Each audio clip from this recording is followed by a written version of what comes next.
નમસ્કાર પશુપાલક મિત્રો. કામધેનુ યુનિવર્સિટી આયોજિત ઓનલાઈન પ્રશિક્ષણ કાર્યક્રમમાં આપ સૌનું હાર્દિક સ્વાગત છે. મિત્રો, જ્યારે આપણી પાસે ઓછી સંખ્યામાં પશુઓ હોય ત્યારે આપણે પશુઓને દેખાવ મુજબ અને એની અમુક અલગ દેખાવ હોય એનાથી આપણે પશુઓને એકબીજાથી અલગ પાડી શકીએ છીએ. પરંતુ અત્યારે પશુપાલન વ્યવસાય છે એક સ્વતંત્ર વ્યવસાય તરીકે ઉભરી રહ્યો છે. અને જ્યારે પશુપાલકો પાસે મોટી સંખ્યામાં પશુઓ હોય અને આધુનિક તબેલો જ્યારે પશુપાલકો અપનાવતા થયા હોય ત્યારે પશુઓને ઓળખવા મુશ્કેલ બની જાય છે. અને એવા કેસમાં પશુની ઓળખાણ માટે એક ચોક્કસ પદ્ધતિ હોય તો એ ચોક્કસ પદ્ધતિ હોવી જરૂરી છે. અને પશુઓની ઓળખ માટે અલગ અલગ ઘણી પદ્ધતિઓનો ઉપયોગ થાય છે. ખાસ કરીને પશુની ઓળખ ક્યારે જરૂરી હોય કે જ્યારે પશુનું વિયાણ થયેલું હોય અને નવા બચ્ચાની નોંધણી કરવાની થાય, અથવા મૃત્યુ પામેલ બચ્ચા કે મૃત્યુ પામેલ પશુની વિગત આપવાની થાય. ઘણી વખત રજીસ્ટ્રેશન તથા વીમા પોલિસી માટે પણ એના નોંધણી નંબર હોવો જરૂરી છે. એટલે પશુઓને ઓળખ આપવી ખૂબ જરૂરી છે. અને આ વિષયની અગત્યતાને ધ્યાને લઈ આજે આપણે પશુની ઓળખ માટેની નવીન પદ્ધતિઓ વિષય પર ચર્ચા કરવા માટે આજે આપણે આમંત્રિત કર્યા છે ડોક્ટર PM ગામિત સાહેબને. ગામિત સાહેબ છે એ કામધેનુ યુનિવર્સિટી હેઠળના પશુ ઉછેર કેન્દ્ર જુનાગઢ ખાતે મદદની સંશોધન વૈજ્ઞાનિક તરીકે કાર્યરત છે. અને આજે આપણા પશુપાલકોને પશુઓમાં ઓળખ માટેની નવીન પદ્ધતિઓ વિષય પર વિસ્તૃત માર્ગદર્શન આપવાના છે. તો હું ગામિત સાહેબને વિનંતી કરું કે તેઓ આપણા પશુપાલકોને આ વિષય પર વિસ્તૃત માહિતી આપે. ગામિત સાહેબ. થેન્ક યુ શ્રદ્ધા મેડમ. હું તો સર્વપ્રથમ આપણા માનનીય કુલપતિ શ્રી ડૉક્ટર NH કેલાવાલા સાહેબ, વિસ્તરણ શિક્ષણ નિયામક શ્રી ડૉક્ટર MM ત્રિવેદી સાહેબ અને ખાસ તો ડૉક્ટર શ્રદ્ધા મેડમ, આપનો ખૂબ ખૂબ આભાર માનીશ કે તમે આ તકે અમારે ખેડૂતો માટે જે પશુઓમાં ઓળખની નવીન પદ્ધતિઓ છે એના વિશે ચર્ચા કરવા માટે મને આ ખૂબ કિંમતી સમય મારા માટે આપ્યો છે. Thank you. હવે હું પહેલા વાત કરીશ પશુઓની ઓળખ શા માટે જરૂરી છે. આપણે જાણીએ છીએ કે હવે પશુપાલન એ આ પોતાનો વ્યવસાય તરીકે એક ઉપસી આવ્યો છે. ખેતી સાથે પશુપાલન, ને ભારત એક ખેતી પ્રધાન દેશ છે. એટલે પશુઓની ઓળખ એ આપણા પશુધન માટે પણ ઘણી જરૂરી છે. એમાં પશુઓની ઓળખ શા માટે જરૂરી છે કે પશુધનના ઉત્પાદનના ચોક્કસ રેકોર્ડ રાખવા માટે. કે કોઈ પણ પશુ વિયાણ થાય, એનું રજીસ્ટ્રેશન થાય, એની ઓળખ થાય, એના બચ્ચાની ઓળખ થાય, અને એ જે વિયાણ થયેલ ગાય હોય કે ભેંસ હોય, કોઈ પણ ગાય હોય કે ભેંસ હોય, એનું 300 દિવસ છે જે વેતરમાં જેટલું પણ દૂધ આપે એનું રેકોર્ડિંગ થાય એ ખાસ જરૂરી છે. એટલે દરેક પશુઓની ઓળખ હોય તો જ આ શક્ય છે. એટલે પશુધનના ઉત્પાદનના ચોક્કસ રેકોર્ડ રાખવા માટે આ પશુની ઓળખ ખૂબ જરૂરી છે. પછી વ્યક્તિગત પશુઓની ઓળખ, ઉત્પાદકોને પ્રાણીઓના પિતૃત્વ, એટલે કે કોઈ પણ પશુ વિયાણ થાય તો આપણે કહીએ કે વાછરડી હોય તો વાછરડી કે આ ગાયની હતી, ભાઈ ગાય હતી, પછી એમના કયા ખૂંટથી ફેળવેલી હતી, એટલે એની પણ ઓળખ ખાસ જરૂરી છે. એટલે વંશ વેલો એનો જે ચાલતો આવે છે એની આપણે ઇન્ફોર્મેશન એટલે માહિતી આપણી પાસે હોય તો આપણે જે આ ઇનબ્રિડિંગના જે પ્રશ્નો છે એનું સોલ્યુશન લાવી શકીએ છીએ. તે દરેક પશુઓને વ્યક્તિગત ઓળખ પણ જરૂરી છે. જન્મ તારીખ છે, એના ઉત્પાદન રેકોર્ડ છે, અને આરોગ્યની માહિતી. હવે કોઈ પણ પશુ વારંવાર બીમાર પડતું હોય એ પણ આપણે જાણીએ છીએ. ઘણીવાર એક પશુ હોય એ ઘણી વાર બીમાર પડતું હોય છે. એટલે આપણે વર્ષના અંતે આપણે જાણી શકીએ કે આ નંબરની ગાય હતી કે આ નંબરનું પશુ હતું એ કેટલી વાર બીમાર પડ્યું, એને શું બીમારી હોઈ શકે છે. એટલે આરોગ્યની માહિતી પણ આપણે એમાં સંકલિત કરી શકીએ છીએ. અન્ય મહત્વના ઉત્પાદનને લગતી માહિતી એટલે કે દૂધના રેકોર્ડ છે, એના જન્મની તારીખ છે, એમને માતાનું નામ છે કે માતાના નંબર છે, પિતાના નામ છે કે પિતાના નંબર છે, કે એમની માતાના નામ હોય, એમને પિતાના નામ હોય, એ બધું આપણે રેકોર્ડ રાખી શકીએ છીએ. એટલે પશુઓની ઓળખ ખાસ જરૂરી છે. ખાતરીપૂર્વકના રેકોર્ડ પશુધન રાખનાર વ્યક્તિને પશુધનના યોગ્ય વ્યવસ્થાપનના નિર્ણય લેવામાં મદદરૂપ થાય છે. એટલે આપણે જોઈએ તો એક ગાય વિયાણી પણ એમાં વર્ષના અંતે સરેરાશ દૂધ આપણને જે મળવું જોઈએ એ ઓછું મળે છે. તો એવા પશુઓને આપણે નિકાલ કરી શકીએ. એટલે પશુધનનો રેકોર્ડ રાખવો ખૂબ જરૂરી છે. ને એક સફળ પશુની ઓળખ પ્રણાલી આ કાર્યને વધુ કાર્યક્ષમ બનાવે છે કે આપણે સારી ગાયો રાખીએ. હવે તો આધુનિક તબેલાઓ બધા પશુપાલકો બનાવે છે એ હંમેશા દૂધ ઉત્પાદન માટે વધારે આગ્રહ રાખતા હોય છે. એટલે નબળું પશુઓને નિભાવવું એની કરતાં એક ગાય રાખી કે એક ભેંસ રાખીને સારી દૂધવાળી ગાય રાખીને એને નિભાવવું સારું રહે. એટલે એના માટે પશુની ઓળખ ખૂબ જરૂરી છે. પશુઓની ઓળખ ચોક્કસ પ્રાણીની માલિકી દર્શાવવા અથવા કયા ધનમાંથી પશુધન દર્શાવવા માટે પણ મહત્વપૂર્ણ છે. એટલે કોઈક આધુનિક તબેલો હોય તો કહેવા થાય કે આ અમારે ત્યાંની ગાય છે કે આ અમારે ત્યાંની ભેંસ છે. એટલે એના માટે ઓળખ ખાસ જરૂરી છે. ઓળખ આપણે એને નંબર આપીને પણ કરી શકીએ છીએ, ટેગથી કરી શકીએ છીએ. એ આપણે પાછળ એની ચર્ચા કરશું. સામાન્ય રીતે નંબરિંગ સિસ્ટમ છે જેનો ઉપયોગ પશુધનના ટોળાઓમાં પ્રાણીઓને ઓળખવા માટે થાય છે. એટલે વર્ષની શરૂઆતમાં જે બી પશુનું વિયાણ થાય તેને આપણે એક નંબર આપીને શરૂઆત કરીએ છીએ. જાન્યુઆરીની 1લી તારીખે જો વિયાણ થયું હોય ગાય કે ભેંસો એને આપણે એક નંબર આપીને એનું નંબરિંગ કરીએ છીએ. એટલે પછી એને સિક્વન્સ વાઇઝ ક્રમાનિક આવ્યા રાખે કે કયું જ્યારે પછી એના પછી બીજી ગાય વીયાય તો એને 2 નંબરના વાછરડું હોય ને વાછરડા માટેનો એ ઓળખ થાય છે. જેમાં આપણે વર્ષ પણ લખી શકીએ છીએ. અમારે પશુ ઉછેર કેન્દ્ર જુનાગઢ ખાતે અમે ટેગિંગની સિસ્ટમ અપનાવી છે જેમાં બાયલેટરલ ટેગિંગ છે. એમાં આપણે જોશો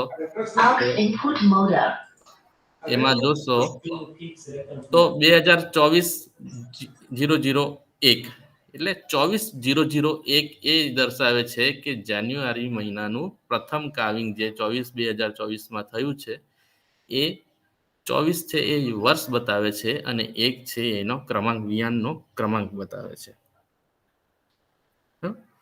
પશુઓના ઓળખ માટેની પદ્ધતિઓમાં આપણે જે તમને વાત કરી એમ ઈયર ટેગના આપણે જનરલી યુઝ કરે છે. આપણે ગુજરાત સરકાર પણ ઈયર ટેગનો આગ્રહ રાખે છે.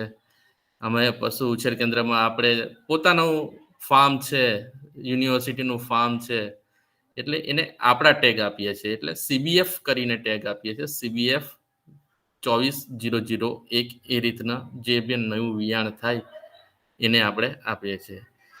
ઈયર ટેગ છે તો સામાન્ય રીતે બધી જાતના પશુઓને ઓળખ માટે ઉપયોગ થાય છે.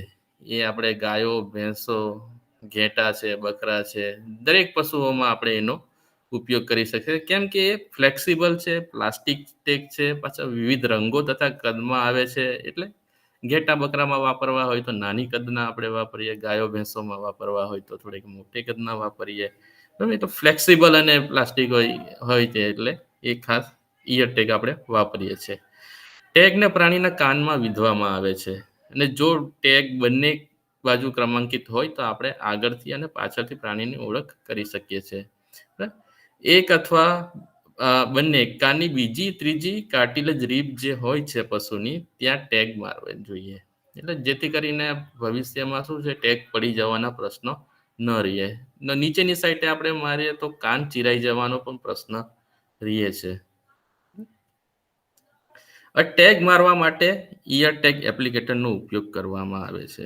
ઈયર ટેગ એપ્લિકેટર છે સામાન્ય રીતે દરેક પશુધન નિરીક્ષકો જે ગુજરાત સરકારના છે એ પોતાની પાસે રાખે છે અને જે સરકાર તરફથી જે એ લોકોને ટેગ મારવાનું કહેવામાં આવે છે ત્યારે એ એપ્લિકેટરથી એ ઈયર ટેગ મારે છે. ઈયર ટેગ સામાન્ય રીતે વાપરવામાં સરળ, તમામ પ્રકારના વાતાવરણમાં ફ્લેક્સિબલ, સસ્તું અને આંકડા વાંચવામાં સરળ હોય છે. એટલે આપણે દૂરથી અને નજીક બાંધેલા હોય, છૂટા ધનમાં હોય તો આપણે દૂરથી પણ એના ટેગ નંબર જોઈ શકીએ છીએ અને વાંચી શકીએ છીએ અને બાંધેલા હોય તો કોઈ પ્રશ્ન નથી. આપણે નજીક જઈને એના ઈયર ટેગ નંબર જોઈને આપણે કહી શકીએ કે આ પશુ આ છે. એટલે ઈયર ટેગ એક બેઝિક સામાન્ય રીતે વપરાતા એ છે, ઓળખ માટે, પશુઓની ઓળખ માટે વપરાતું ઈયર ટેગ છે. હવે ઈયર ટેગની થોડીક ઘણી મર્યાદાઓ છે. હવે અમારા ફાર્મની વાત કરું, પશુ ઉછેર કેન્દ્ર જુનાગઢ ખાતે પણ આવું કાન ફાડી નાખે છે ઈયર ટેગ.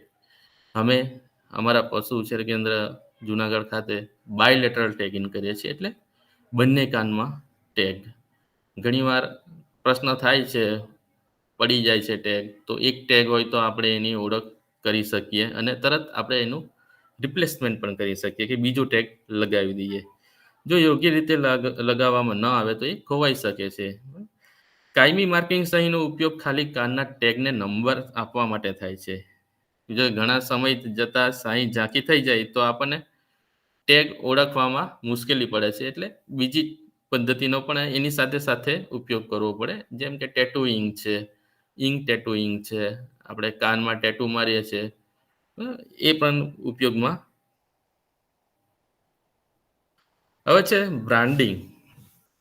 બ્રાન્ડિંગ એ પ્રાણીઓની ઓળખની બીજી પદ્ધતિ છે કે જે પ્રાણીઓના કાનના ટેગ કરતાં વધુ અંતરેથી ઓળખવા માટે સરળતા આપે છે.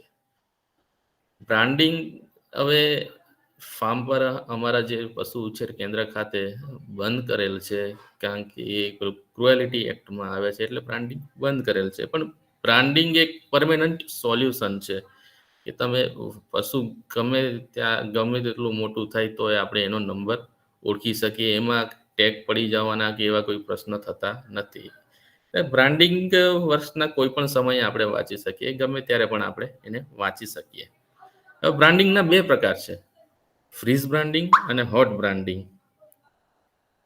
જનરલી ફ્રીઝ બ્રાન્ડિંગમાં લિક્વિડ નાઇટ્રોજન અથવા ડ્રાય આઈસ અને આલ્કોહોલમાં ઠંડક કરીને અક્ષરો અને સંખ્યાઓ સાથે બ્રાન્ડિંગ આયનનો ઉપયોગ કરવામાં આવે છે. બ્રાન્ડિંગ આયન એ પશુઓની ચામડી ઉપરના કોષોને મારી નાખે છે. એટલે પશુઓના જે ચામડી હોય છે એની ઉપરના ઉગતા વાળ, જે વાળ ફોલિકલ્સમાં જે રંગદ્રવ્ય ઉત્પન્ન કરે છે એને એ મારી નાખે છે, પરંતુ વૃદ્ધિના ફોલિકલ્સ છે એને મારતું નથી. ફ્રીઝ બ્રાન્ડિંગ પછી બ્રાન્ડ કરેલી જગ્યામાં સફેદ અથવા રંગહીન ફોલિકલ્સ ઉત્પન્ન થાય છે, જે કાયમી બ્રાન્ડમાં પરિણમે છે. ફ્રીઝ બ્રાન્ડિંગમાં ફ્રીઝ બ્રાન્ડિંગમાં સામાન્ય રીતે કોપર, પિત્તળ અથવા કાંસાના બનેલા બ્રાન્ડિંગ આયનનો ઉપયોગ કરવામાં આવે છે. એટલે એ જે ફ્રીઝ બ્રાન્ડિંગ કરવા માટે કોપર, પિત્તળ અથવા કાંસાના બનેલા બ્રાન્ડિંગ આયનનો ઉપયોગ કરવામાં આવે છે. આમાં તમે જોઈ શકો છો, જે બ્રાન્ડિંગ ફોટોમાં જોઈ શકો છો કે બ્રાન્ડિંગ કરેલા નંબર છે એ આપણે એચએફ જર્સી ગાયોમાં છે, અને આયન રોડ છે, એ ફ્રીઝ બ્રાન્ડિંગ કરેલો છે. ફ્રીઝ બ્રાન્ડિંગ કરવાની રીતમાં એ છે કે બ્રાન્ડિંગ પ્રક્રિયામાં આયનને લિક્વિડ નાઇટ્રોજન અથવા ડ્રાય આઈસ અને આલ્કોહોલમાં ઠંડુ થાય ત્યાં સુધી રાખવામાં આવે છે. જ્યારે આયનની આસપાસના પ્રવાહીનું ઉકળવાનું ઓછું થાય ત્યારે એ આયનનો ઉપયોગ કરવા માટે આપણે તૈયાર છીએ.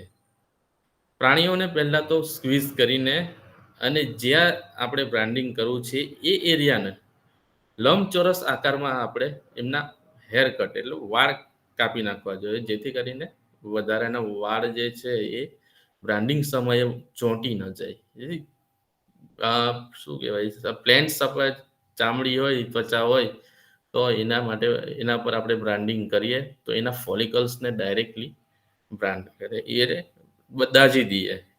એટલે કોઈ પણ છૂટક વાળ અથવા ગંદકી દૂર કરવા માટે બ્રશ અથવા બ્લોવરનો ઉપયોગ કરીને વાળ કાપેલા વિસ્તાર પર એને આલ્કોહોલથી સાફ કરી દેવાનું. ઠંડા કરેલા બ્રાન્ડિંગ આયનને સુનિશ્ચિત કરેલી જગ્યા પર મજબૂત રીતે દબાણ કરીને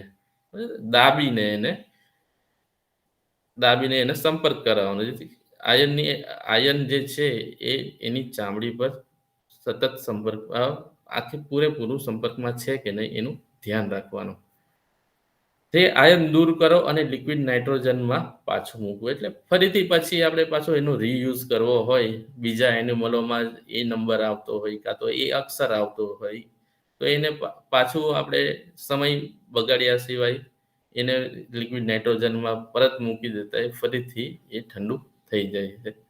એ એપ્લિકેશન કરેલી જગ્યા પર, એટલે જ્યાં આપણે બ્રાન્ડ કર્યું છે ત્યાં ધીરે ધીરે સોજો આવવાનું શરૂ થશે, જે 48 થી 72 કલાક સુધી સોજો એનો આવવાનું ચાલુ રહેશે.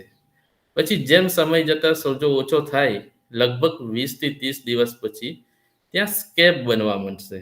પછી એકવાર સ્કેબ નીકળી ગયા બાદ બ્રાન્ડ કરેલી જગ્યા પર સફેદ અથવા રંગહીન વાળ વધવા લાગશે.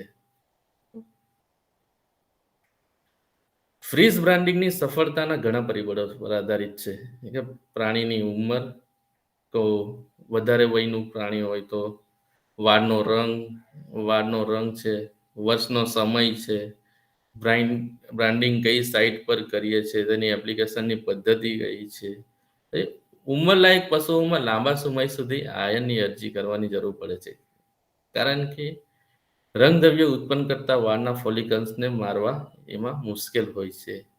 સફેદ પ્રાણીઓને પણ વધારે સમય એપ્લિકેશન કરવાની જરૂર હોય છે, કારણ કે સફેદ પ્રાણીઓમાં સફેદ હેર ફોલિકલ હોય છે, વાળના ફોલિકલ્સ સફેદ હોય છે. એટલે જનરલી એમાં ફ્રીઝ બ્રાન્ડિંગ કરીએ તો આપણને દેખાતું નથી. અને બ્રાન્ડિંગનો સમય આપણે જાણીએ છીએ એમ તો શિયાળાના એટલે પાનખર ઋતુ અને જે વસંત ઋતુ કહેવાય છે, એ સમયમાં આપણે બ્રાન્ડિંગ કરીએ છીએ, જેથી એને રૂઝ આવવામાં જલ્દી રૂઝ આવે અને આપણે જોઈએ એવું એ બ્રાન્ડિંગ કરી શકીએ. એ જ રીતે છે હોટ બ્રાન્ડિંગ પણ એ ફ્રીજ બ્રાન્ડિંગની જેવી પદ્ધતિથી જ કરવામાં આવે છે, પરંતુ એમાં જે બ્રાન્ડિંગ આયન છે એને આપણે ભઠ્ઠામાં કાં તો ગેસ પર એ રીતે એને ગરમ કરવામાં આવે છે. તમે આ ફોટામાં જોઈ શકો છો એમ એ ભઠ્ઠામાં એ લોકો ગરમ કરે છે અને લાલ ચોળ થાય ત્યાં સુધી ગરમ કરે છે. ને આ ગરમ કરેલ જે આયન છે, જે પણ આપણે નંબર આપવાનો હોય એને આપણે થાઈના ભાગે, પશુઓના થાઈના ભાગે એટલે જાંઘના ભાગે એને નંબર આપવામાં આવે છે. હવે પશુઓની ઓળખ માટેના ઇલેક્ટ્રોનિક ઉપકરણો પણ છે, સાધનો પણ છે. હવે જે આપણે નવીન પદ્ધતિઓ જે કહીએ છીએ એ આ રીતની છે કે તમે ઇલેક્ટ્રોનિક ઇયર ટેગ પણ વાપરી શકો છો, જે સ્કેનર બેઝ હોય છે.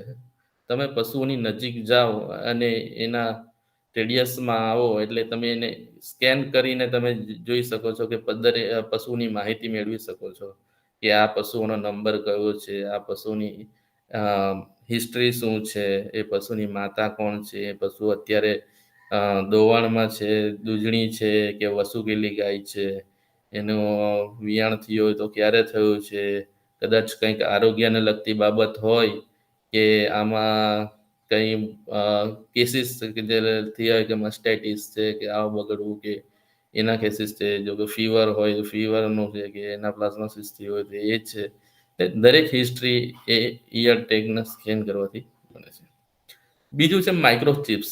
હવે માઇક્રોચિપ્સ એ આપણે આગળ જોઈશું. એ માઇક્રોચિપ્સ એ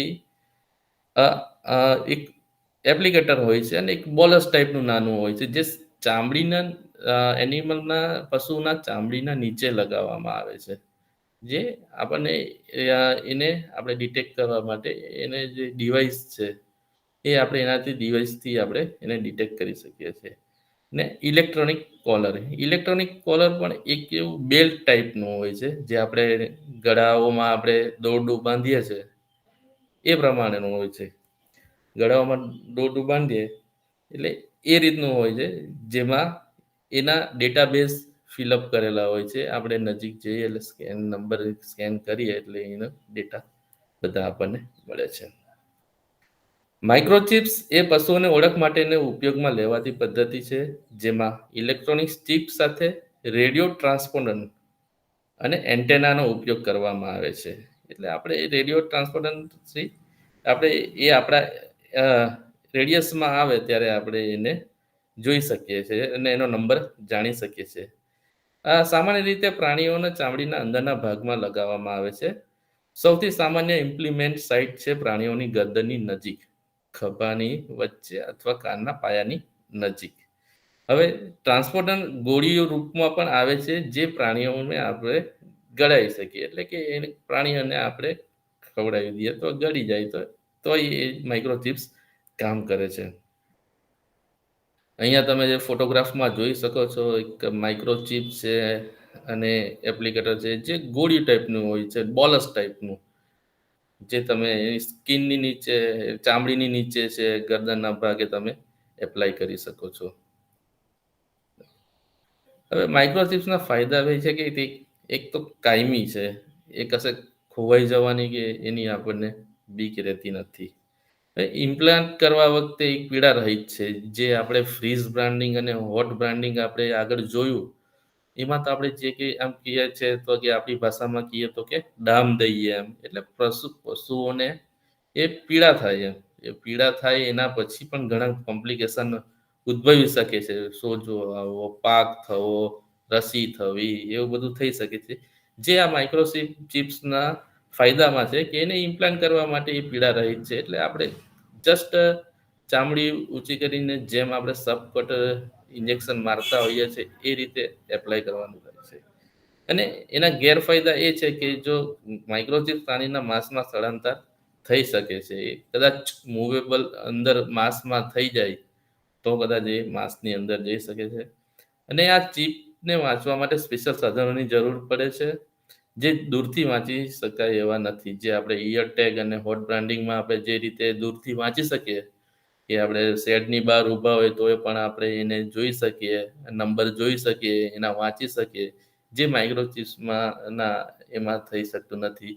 કારણ કે એના આપણે રેડિયસમાં, એટલે સ્કેન કરવા માટે આપણે એનિમલ પાસે આપણે એને જવું જરૂરી પડે.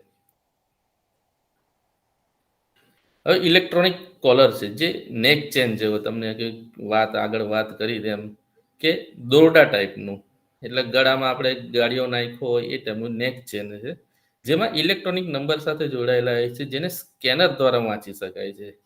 એટલે આપણે ઇલેક્ટ્રોનિક કોલર માટે પણ આપણે એનિમલની પાસે જવું જરૂરી બને છે, કારણ કે એના નંબર આપણે સ્કેન કરવા પડે છે. એક સરળ રસ્તો છે, પરંતુ કોલરને પ્રાણીના વૃદ્ધિ સાથે ઢીલું કરવાનું થાય છે, નહીં તો તે ગૂંગળામણનું કારણ બની શકે છે. એટલે જેમ જો કદાચ એનિમલ નાનું હોય તો જેમ જેમ મોટું થતું જાય તેમ તેમ એનો કોલર, ઇલેક્ટ્રોનિક કોલરનો જે બેન્ડ છે એ આપણે ઢીલો કરતો જવો પડે. ઘણીવાર મોટું પશુધન હોય તો કદાચ આપણને નજર ન પડે તો કદાચ પશુ મરી જવાનું પણ કારણ બની શકે છે, એટલે ગુંગળામણનું કારણ બની શકે છે. આ છે ઇલેક્ટ્રોનિક કોલર, જે તમે જોઈ શકો છો ફોટોમાં, જે ગાયને નંબરિંગ સાથે બાંધેલ છે અને એના બેલ્ટ પણ છે. આ દરેક ઇલેક્ટ્રોનિક સાધન સાથે સ્કેનર ટેગમાંથી રેડિયલ સિગ્નલનું અર્થઘટન કરે અથવા સંખ્યા કોડ રૂપે ઇમ્પ્લાન્ટ કરે છે, જે તે ચોક્કસ પ્રાણીઓ માટે અનુરૂપ ફાઇલ બનાવે છે. એટલે ડેટાબેઝ છે આ. કોઈ પણ એનિમલને તમે જે નંબર આપ્યો હોય તેમાં તમે જે ડેટા ફિલઅપ કર્યું હોય એ રેડિયો સિગ્નલ થ્રુ એનો અર્થઘટન કરે છે. એટલે તમે કદાચ ગાયનું નામ આપ્યું હોય તો તમે ગાયનું નામ લખી શકો.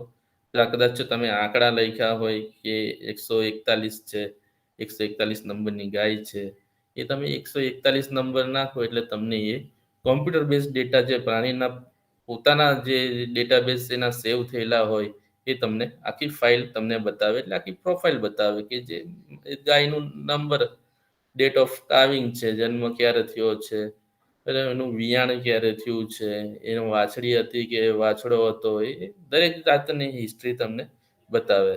બરાબર. આમ ઇલેક્ટ્રોનિક ચિપને સ્કેન કરીને ઉત્પાદનને લગતા તમામ ડેટા જે તે પ્રાણીઓના મેળવી શકાય છે. એટલે ઇલેક્ટ્રોનિક ચિપ જે છે એમાં આપણે મિલ્ક રેકોર્ડ પણ એના આપણે સ્ટોર કરી શકીએ છીએ. મિલ્ક રેકોર્ડિંગ પણ આપણે કરી શકીએ છીએ. એટલે જેથી આપણને ખબર પડે કે આ નંબરની ગાયનું દૂધ ઉત્પાદન આજે કેટલું છે, ગઈકાલે કેટલું હતું, 10 દિવસ પહેલા કેટલું હતું, કે પછી વર્ષના અંતે ટોટલ કેટલું થયું, એ દરેક ડેટા આપણે પ્રાણીઓના મેળવી શકીએ છીએ. એટલે ખાસ તો આજ આપણે એક છે કે દૂધ ઉત્પાદનને લગતા તમામ પ્રકારના રેકોર્ડો માટે પશુઓની ઓળખ એ ખાસ જરૂરી છે. હવે બીજું એક છે નોઝ પ્રિન્ટિંગ. હવે નોઝ પ્રિન્ટિંગનો ઉપયોગ આપણે કાયમી ઓળખના સ્વરૂપમાં થાય છે અને તેનો સૌથી વધુ ઉપયોગ ઘેટાં અને ઢોરના વેચાણ અને પ્રદર્શન માટે થાય છે. નોઝ પ્રિન્ટિંગ એ આપણે ફિંગરપ્રિન્ટ જેવું છે, જેને કોઈ પણ રીતે સુધારી શકાતું નથી. એટલે આપણે જેમ જાણીએ છીએ એમ મનુષ્યની દરેક મનુષ્યના ફિંગરપ્રિન્ટો અલગ અલગ છે. એ જ રીતે દરેક એનિમલના નોઝ પ્રિન્ટિંગ, એમાં જે મઝલનો પ્રિન્ટ છે એ દરેક યુનિક હોય છે, એટલે વિશિષ્ટ હોય છે, પોતાની ઓળખ માટેનું છે. એટલે નાકની પ્રિન્ટિંગમાંથી લીટીઓ અને ડોટેડ પેટર્ન દરેક પ્રાણીઓ માટે વિશિષ્ટ હોય છે અને શાહી પ્રિન્ટ બનાવીને એને રેકોર્ડ કરી શકાય છે. જ્યારે એક જ પ્રાણીની બે પ્રિન્ટની સરખામણી કરવામાં આવે ત્યારે 6 ઓળખી શકાય તેવી મેચિંગ રેખાઓ અથવા બંને પ્રિન્ટમાં સમાન બિંદુઓ હોવા જોઈએ. એક જ પ્રાણીની બે પ્રિન્ટો આપણે લઈએ તો આપણે એમાં બે કમ્પેર કરીએ, સરખામણી કરીએ, તો એમાં 6 લીટી લાઈનો, એટલે એમાં હું તમને ફોટોગ્રાફમાં બતાવીશ પાછળ, એ 6 લાઈનો એટલે મિનિમમ 6 લાઈનો એ એક સરખી મેચિંગ હોવી જોઈએ.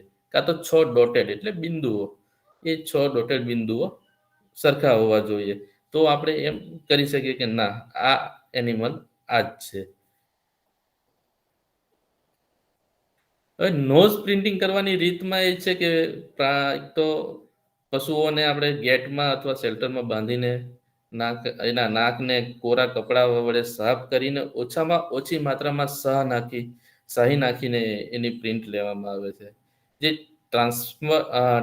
શાહીને ટ્રાન્સફર ઇન્ડેક્સ કાર્ડ પર પ્રિન્ટ કરવામાં આવે છે.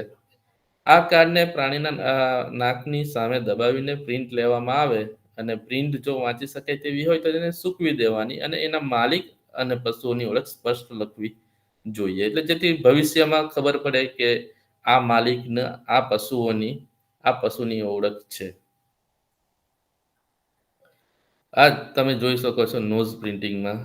આમાં તમે બીજી ઇમેજમાં જોઈ શકો છો, તમને ડોટ્સ ઉપરની સાઈડે અપર પાર્ટ છે, જે અપર પાર્ટમાં તમે ડોટ્સ પણ જોઈ શકો છો. બરોબર. નીચેના પાર્ટમાં તમને લાઇનિંગ પણ દેખાશે, લાઇન લીટી, જે હું કહેતો હતો હમણાં તે પ્રમાણે લીટી. અને દરેક એનિમલની નોઝ પ્રિન્ટિંગ જે છે, મઝલ પ્રિન્ટિંગ છે, એ યુનિક હોય છે. એ આપણા ફિંગરપ્રિન્ટ જેવી જ છે, એ સૌથી અલગ જ હોય છે. એટલે આપણે આ ખાસ તો વીમા પોલિસી વાળા છે, જે ઇન્સ્યોરન્સ આપણા એનિમલોનો કરાવે છે, એ લોકો ખાસ રીતે એ લોકો એનો યુઝ કરે છે. હવે એક લેટેસ્ટ ડિવાઇસ આપણે જે કહેવાય છે એ છે radio frequency identification device, RFID, જે સિસ્ટમ અને ઓળખને પ્રસારિત કરે છે, જેમાં અનન્ય સ્વરૂપમાં રેડિયોનો ઉપયોગ કરીને વાયરલેસ ઓબ્જેક્ટ અથવા વ્યક્તિનો સિરિયલ નંબર ઓફ મોજા, એના સિરિયલ બધા ઓબ્જેક્ટો વેવ્સ જે થાય એ કનેક્ટ થઈને એના એન્ટેના જે ટ્રાન્સ રિસીવર છે એમાં એ કલેક્ટ થાય અને એના ડીકોડર તરીકે, ડીકોડર એટલે ડેટાબેઝ જે હોય એ આપણને ખબર પડે. એટલે RFIDના વાચક માટે પાસે 3 ઘટકો મેઇન છે. એક તો એક એન્ટેના છે, જે મૂવેબલ, એટલે કોઈ પણ પશુધન છે જે ખુલ્લા પ્લોટમાં કે ખુલ્લા રહેઠાણમાં રહેતા હોય ને કોર્ડન એરિયા હોય, એમાં જો આપણે આ RFIDનો યુઝ કરવો હોય તો એનો યુઝ કરી શકીએ છીએ. તો આપણે એનિમલ ક્યાં છે, એની એક્ટિવિટી શું છે, એ પણ આપણે જાણી શકીએ છીએ, અને જે ડીકોડર દ્વારા જાણી શકીએ છીએ.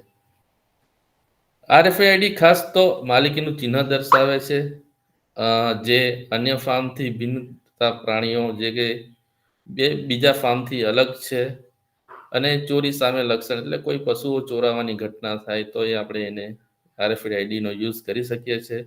પશુઓને જુદા જુદા જૂથોમાં વિભાજિત કરી શકાય છે, જે યુવાન છે, શુષ્ક છે, દૂધ આપતું હોય, ગર્ભવતી હોય, એટલે નાના વાછરડીઓ છે, એનાથી મોટી વાછરડીઓ છે, દૂધણી ગાયો છે, ગાભણ ગાયો છે, એ દરેકને અલગ અલગ કરી શકાય છે, કારણ કે એમાં ડેટ ઓફ કાવિંગ ને બધું આવતું હોય એટલે એ આપણને ઇન્ડિકેટ કરે કે આ વાછડી છે, આ ગાય છે, આ આટલા વર્ષની થઈ છે, એનું કાવિંગ થયું છે, તો અત્યારે મિલ્કિંગમાં છે, ડેટા રેકોર્ડિંગમાં છે, મિલ્કિંગમાં છે, વસુકેલી છે કે ગાભણ છે, એનું સ્ટેટસ જે પણ હોય એ આપણે એનું જાણી શકીએ છીએ. એટલે વ્યક્તિગત પ્રાણીઓની પોષણ અને આરોગ્ય સંભાળ પણ આપણે રાખી શકીએ છીએ.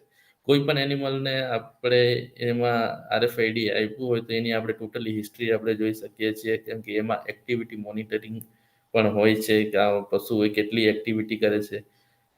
એમાં એક સ્ટાન્ડર્ડાઇઝ કરવા પડે છે પહેલાં તો આરએફઆઈડી આપણે ઇન્સ્ટોલ કરીએ છીએ ત્યારે, કે એની રૂટીન એક્ટિવિટી આટલી છે. જો કદાચ એક્ટિવિટીમાં ફેરફાર થાય, એના બિહેવિયરમાં ફેરફાર થાય કે વર્તનમાં ફેરફાર થાય કે એક્ટિવિટી વધી છે, તો કદાચ એનિમલ ગરમીમાં હોઈ શકે છે, એ પણ આપણે જાણી શકીએ છીએ. અને જો એક્ટિવિટી કદાચ ઓછી થાય તો આપણે એ પણ જાણી શકીએ છીએ કદાચ એનિમલ બીમાર છે, તો આજે એ ઊભું નથી થયું કે એની એક્ટિવિટી ઓછી થઈ છે, એટલે આપણને તરત જ આપણને એ એનિમલ તરફ આ આરએફઆઈડીનો જે ડિવાઇસ છે આપણને ધ્યાન દોરે છે. એટલે ઓર્ગેનાઇઝ ફાર્મોમાં હવે આરએફઆઈડીઓ નો ઉપયોગ ઘણી રીતે થાય છે. એમાં પ્રાણીઓનું વર્તન, જે હમણાં તમને વાત કરી કે બિહેવિયર એનું ચેન્જ થાય, ગરમીમાં હોય તો એક્ટિવિટી વધી હોય, જો કદાચ બીમાર હોય તો એક્ટિવિટી ઘટી હોય. સોરી. એવું વ્યક્તિગત પ્રાણીઓના રોગનું પ્રારંભિક નિદાન પણ આપણે કરી શકીએ છીએ, કે એક્ટિવિટી ઘટી હોય તો આપણે તરત જ ઇન્સ્ટન્ટ આપણે એ એનિમલની કેર કરી શકીએ છીએ, જેથી શું છે કંઈક વધારે રોગ થતા આપણે બચાવી શકીએ છીએ કે અટકાવી શકીએ છીએ, તરત એને સારવાર મળી જાય. એટલે ઓટોમેટિક ફાર્મ ઓપરેશનમાં જેવા કે દૂધના ડેટા રેકોર્ડિંગનું છે, વજન છે, ખોરાક છે, એને ખોરાક એટલે ચીવિંગ એટલે જે મોઢાનો ભાગની મુવમેન્ટ પરથી પણ આપણને એને ખબર પડે કે એનો ખોરાક કેટલો ખોરાક લીધો હશે. એના દૂધના ડેટાનું રેકોર્ડિંગ એટલે એ તો આપણે મેન્યુઅલી કરતા હોય કે આ ગાયનું દૂધ આટલું આવ્યું હોય છે, એટલે એ આપણા રેકોર્ડ મુજબ આપણને મળે અને આપણે એનો રેકોર્ડ આપણે જાણી શકીએ. એટલે ખાસ તો આપણે જાણીએ દૂધના જે રેકોર્ડો છે કે એમાં આજ ગઈકાલે કેટલું દૂધ હતું, આજે કેટલું દૂધ છે, ઓછું થયું હોય તો કયા કારણોસર ઓછું થયું છે, એ પણ આપણે ધ્યાન દોરી શકીએ છીએ. આ રેડિયો ફ્રીક્વન્સી આઈડેન્ટિફિકેશન ડિવાઇસ છે, જે ઘણા ઘણા જે આધુનિક તબેલાઓ જે છે જ્યાં એનો યુઝ કરવામાં આવે છે. આરએફઆઈડીના ફાયદા શું છે કે એ અન્ય ઇલેક્ટ્રોનિક કરતાં ઘણા ફાયદા પૂરા પાડે છે. દાખલા તરીકે ઓળખની તકનીકો જેમ કે બારકોડ પર આરએફઆઈડી કામ કરે છે. એટલે ખાસ કરીને આરએફઆઈડીના ફાયદા અનન્ય વ્યક્તિગત ઓળખ એટલે કે ખાસ પશુઓની ઓળખ, એમ પછી વધુ માહિતી સ્ટોર કરી શકો છો તમે. એમાં તમે મિલ્કના ડેટા નાખી શકો છો, મેડિકલ જે હિસ્ટ્રી છે એની હિસ્ટ્રી એ નાખી શકો છો. પછી અને એકવાર તમે ઇન્સ્ટોલ કર્યા પછી એનો કોઈ ઓપરેટિંગ ખર્ચ આવતો નથી, એને એની કોઈ દ્રષ્ટિકોણ રેખા નથી. એમાં ટકાઉપણું પણ સારું છે. ડેટા વાંચન અને એક સાથે વાંચન માટે એને હાઈ સ્પીડ ડેટા બને છે. અસરકારક રીતે બહુવિધ ટ્રાન્સપોન્ડન્સમાંથી આપણે ડેટા મેળવી શકીએ છીએ, અને મજબૂત મશીન વાંચન ક્ષમતા જે વાંચનને અસર કરતું નથી અને સપાટીને એના કોઈ નુકસાન કરી શકે એમ નથી. ચોક્કસ અને કામગીરી, ગંદકી છે, વિનાશ છે, એને કોઈ નુકસાન કરતું નથી. એટલે ખાસ એટલે વાતાવરણને અનુકૂળ છે. તમે ચોમાસામાં એને આડઅસર થતી નથી, કે બગડી જાય એવું બનતું નથી. Thank you.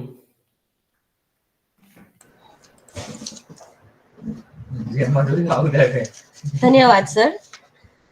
મિત્રો, ડોક્ટર પીએમ ગામિત સાહેબે આપણને પશુઓમાં ઓળખ માટેની કેવી કેવી પદ્ધતિ હોઈ શકે, તેમજ પશુઓમાં ઓળખ આપવા માટેનું શું મહત્વ છે, અને દરેક પદ્ધતિના પોતાના ફાયદા અને ગેરફાયદા કેવા છે એ બાબતે ખૂબ જ વિસ્તૃત અને પશુપાલકોને ખૂબ જ ઉપયોગી અને રસપ્રદ માહિતી આપી.